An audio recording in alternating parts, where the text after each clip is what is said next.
휴거에 대한 논쟁이 매우 뜨겁습니다. 환난 전이다, 환난 중에 있다, 환난 후에 있다, 휴거는 없다 등의 다양한 견해가 충돌하고 있습니다. 본 연구회에서는 문해우 성성의 원칙에 따라 이 문제를 오랜 기간 검토해 보았습니다.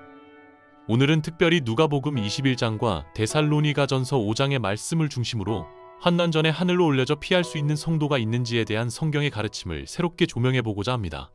데살로니가전서 5장 1절부터 11절까지를 먼저 살펴보겠습니다. 이 본문은 헬라어 원문으로부터 직접 번역한 것입니다. 기존의 번역본들에는 원문의 의미를 놓치거나 이해가 어려운 표현들이 있어서 가급적이면 직역을 해본 것입니다. 시청자 여러분께서도 이해가 어려운 본문은 직접 번역하시는 것이 필요할 것입니다. 이 구절에서 사도 바울은 데살로니가 교회 성도들에게 주의 날에 대해 알려주고 있습니다. 밤의 도둑 같은 주의 날이 다음과 같이, 즉 3절부터 10절까지 설명하고 있는 방식으로 이르게 될 것이라는 것이 본문의 강조점입니다. 즉 밤과 어두움에 속한 그들과 낮과 빛에 속한 우리는 서로 상반되는 방식으로 주의 날을 맞게 될 것임을 설명하고 있습니다. 갑자기 닥쳐오는 파멸의 주의 날을 그들은 피하지 못합니다. 그러나 우리에게는 그 날이 결코 덮치지 못합니다. 그들은 잠자고 취해 있지만 우리들은 깨어서 정신을 차리고 있기 때문에 그러한 차이가 있습니다. 그런데 결국은 잠자는 자나 깨어있는 자 모두 예수 그리스도와 함께 생명을 얻습니다. 앞선 설명을 그들과 우리들로 나누어서 도표화해 보았습니다. 그들에게는 평안하고 안전하다고 생각할 때 갑자기 파멸이 덮칠 것이지만 우리에게는 그날이 덮치지 않을 것입니다. 그들은 밤에 자고 취하지만 우리는 깨어 정신을 차리고 있습니다. 그런데 결국에는 깨어 있든지 자든지 모두가 예수 그리스도와 함께 산 자가 될 것입니다. 무슨 이야기인지 이해가 되십니까? 성경의 다른 부분에서 관련 구절을 찾아서 보완을 해야 하겠습니다. 헬라어 아이프니디오스가 열쇠입니다. 이 단어는 단순한 갑작스러움을 넘어 예측 불가능함을 의미합니다. 아이프니디오스라는 단어가 사용된 또 다른 구절이 바로 누가복음 21장 34절입니다. 이어지는 35절까지를 함께 고려하면 주의 날은 예측할 수 없는 방식으로 찾아올 것이며 온 지구상에 거주하는 모든 것들에게 영향을 미칠 것임을 알 수 있습니다. 그래서 방탕함, 술 취함, 생활의 염려로 마음이 둔해져서 있는 사람들에게 이 날이 갑자기 덕과 같이 임할 것을 경고하고 있습니다. 이 날이 임신한 여자에게 해산의 고통이 임하듯이 갑자기 우리에게 임할 것이며 우리는 결코 피할 수 없습니다. 그렇다면 우리 낮에 속한 자들은 온 지구상에 거주하는 모든 것들에게 임하는 그 날을 어떻게 피할 수 있을까요? 이에 대한 해답을 찾아야 합니다. 주의 날은 예측이 불가능합니다. 그리고 땅에 있는 모든 것에게 그 파괴적인 영향이 미칩니다. 누가복음 21장 35절과 36절을 보면 답이 있습니다. 이 날은 온 지구상에 거주하는 모든 것들에게 임하리라. 그러므로 너희는 막 일어나려고 하는 이 모든 일을 피하고 인자 앞에 서기 위하여 이기도록 구하면서 모든 카이로스마다 계속 살피라. 우리는 이 날을 피하려면 결국 이 땅에 남아 있어서는 안 됩니다. 이 모든 일이 시작되기 직전에 땅이 아닌 인자가 계신 곳으로 피해야 한다고 강조합니다.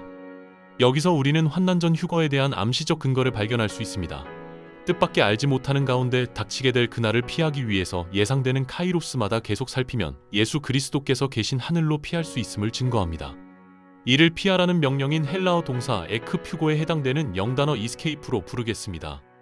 환난 전에 피할 수 있는 성도들이 있다면 그들이 마지막 때를 자세하게 묘사하는 요한계시록에서 그들의 존재를 확인할 수 있어야 할 것입니다.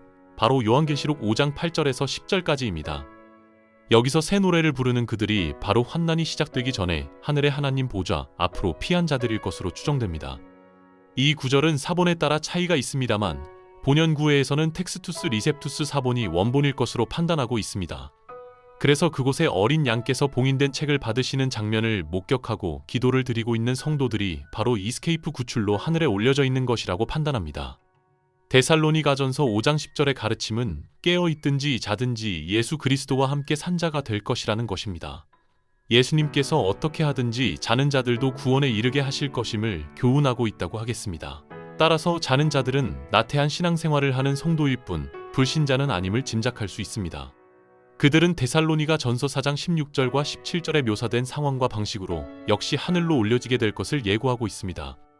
그것을 헬라어 하르파조, 영어로 랩추어, 한국어로 휴거라고 부르는 것입니다.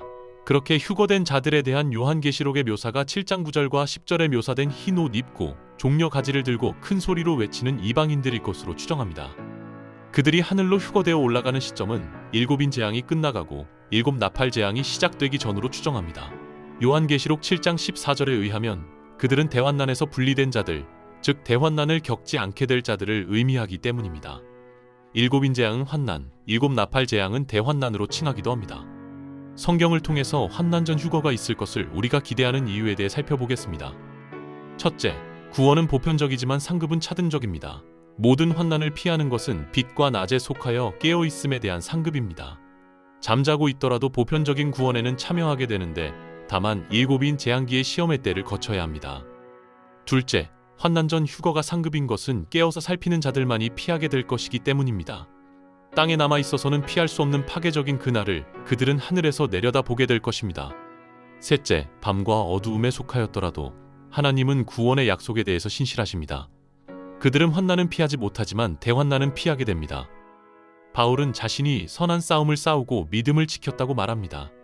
그에게는 의의 면류관이 예비되어 있다고 확신하고 있습니다. 그런데 이 면류관은 바울뿐만 아니라 주의 나타나심을 사모하는 모든 이에게 주실 것이라고 약속합니다. 따라서 주의 나타나심을 사모하는 모든 이에게 사도 바울과 같은 정도의 상급이 주어질 것이라는 점을 강조합니다. 여기서 깨어있는 자의 특성이 무엇인지 우리는 알 수 있습니다. 주의 재림을 사모하는 것입니다. 주의 재림을 사모하려면 하나님의 말씀 속에서 그에 대한 계시를 명확하게 깨달아야 합니다. 성경 연구 외에는 해법이 없음을 알고 베레함의 자세로 하나님의 말씀을 매일 연구하는 여러분이 되시기를 기도합니다.